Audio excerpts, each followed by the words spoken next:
Salam, hər vaxtınız xeyir olsun. Kanalıma xoş gəlmisiniz. Kanalıma abunə olmağı, yorum yazmağı, like etməyi unutmayın. Bugün sizin qarşınızda yenə də ingilis dili müəllimi Güllə Əhmədovadır. Gəlin indi sizə ingilis dilinin əsas kateqoriyalarından biri olan present simple haqqında məlumat verim. Əsas feilin birinci belə deyim girişidir. Gəlin feil haqqında məlumat verim. Present simple. Present simple ümumiyyətlə nədir? İndiki sadə zaman forması. Past simple var, future simple var. Amma ilk olaraq gəlin present simple haqqında mən sizə ətraflı məlumat verim. Gəlin başlayaq. Let us start. Present simple. Present simple. İndiki sadə zaman forması. Əsas strukturu belədir. Müb, yəni mübtəda, subject plus verb form. Yəni mübtəda plus feilin əsas ilkin forması. Yəni məsələn went isə went yox, go, came yox, come. For example, I go. Mən gedirəm. I go. Yəni present simple belə düzəlir. Plusdakı present simple düzəlir. Personal pronouns, yəni şəxs əvəzlikləri vasitəsilə. Gəl onları da mən sizə yazım. Dəqiqə. Yəni buradan gəlin yazım. I, mən. I, mən. You, sən. I, you, he, she, it. Üçüncü şəxsin təki.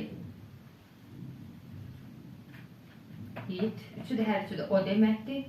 Üçüncü şəxsin təkidir. I, mən, you, sən, he, she, it, we, biz, you, sən, siz, cəmdə, they, onlar. Elə misala baxaq. I go, mən gedirəm. Yəni şəxsdən istifadə, birinci şəxsdən istifadə olunubdur. Birinci şəxsin təkindən. Gəlin indi bu sual verək, belə deyim, bu cümləyə sual versiyasının, sual formasını, inkar formasını başa salın. Struktur olaraq quruluşu belədir. Mübtəda plus verb. Ancaq nə ilə düzəlir? Keçmiş demək isə do does. Do does vasitəsilə, yəni present simple do does vasitəsilə düzəlir. Gəlin yazım. Do does. Do does nədir? Deməli, do bütün şəxslərdə işlənilir, does ancaq işlənilir, he, she, it. Üçüncü şəxsin təkində does'dan istifadə olunur. Məsələn, gəlin bir misal yazaq. Məsələn, you read. You read. Deyir, sən oxuyursan, adi versiyada. İndi biz buna sual versək, dedik axı, he, she, itdən başqa qalan şəxs əvəzliklərində do'dan istifadə edirik. Ona görə do'dan istifadə edirik. Do, you, read. Deyir, sən oxuyursan. Əgər indi biz sual cavab vermək istəsək, qısa olaraq yes-dən və no-dan istifadə edirik. Yes olanda oxuyursunuzsa əgər, daha doğrusu, yes, I do. Yox, oxumursunuzsa əgər, no, I don't olacaq. No, I don't. Anlaşıldı? Do you understand me? Okay. İndi gəlin does haqqında da yazım. Deməli, əgər cavab verirsə yes ilə, no ilə cavab verirsiniz və do ilə, do vasitəsi. Yəni do'nun özündən istifadə edirsiniz. Does'dan gəlin bəhs edim, sizə does haqqında danışım. Gəlin bir dənə nümunə yazım. Məsələn, Jane, listen to music. Nə deyir? Deyir, Jane musiqiyə qulaq asır, dinləyir. Görürsünüz, Jane üçüncü şəxsin təkindədir. He, she, it yəni. Bu da she-dədir, he-dədir. Üçüncü şəxsin təkində olduğu üçün avtomatik listen-ın axırına s əlavə edirik. Üçüncü şəxsin təkidir axı bu. Ona görə s əlavə edirik. İndi sual verir. Buna sual verəndə dedim axı, üçüncü şəxsin təkində does'dan istifadə edirik. Does avtomatik gəlir bura.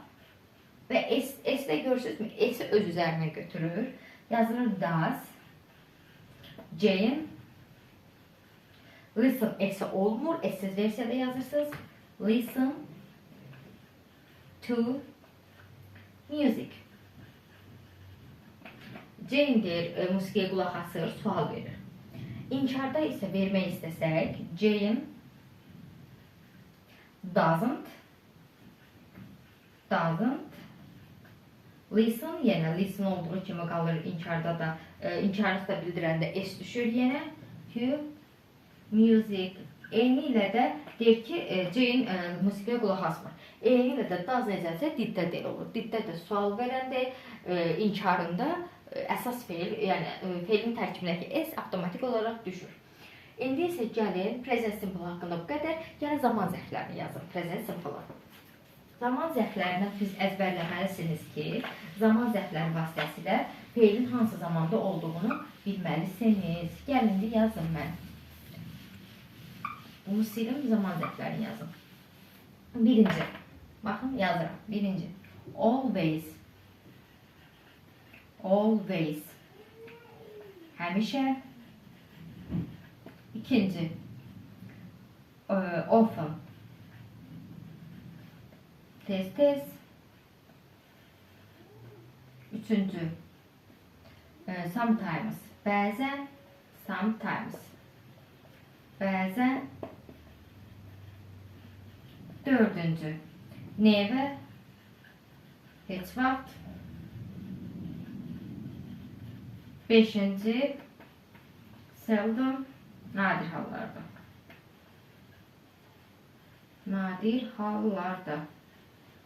Həmçinin də twice a week həftədə 2 dəfə, once a week həftədə 1 dəfə, twice a year ildə 2 dəfə və s. Deməli, present simple haqqında bu qədər. Yenə də xatırladım, kanalıma abunə olmağı, yorum yazmağı və like etməyi unutmayın. Hələlik gələn dərslərimizdə görüşənə dək.